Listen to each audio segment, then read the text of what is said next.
माथेरानमधील 94 हातरिक्षा चालकांनी आपल्या न्याय हक्कांसाठी सुरू केलेले उपोषण अखेर प्रशासनाच्या आश्वासनानंतर स्थगित करण्यात आले।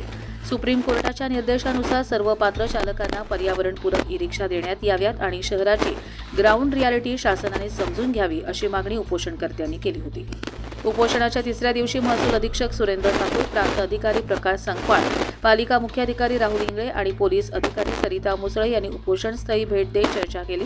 उपसमितीची बैठक 27 किंवा 30 मार्च दरम्यान घेऊन त्यानंतर संनियंत्रण समितीत सकारात्मक निर्णय घेतला जाईल असे लेखी आश्वासन देण्यात आले।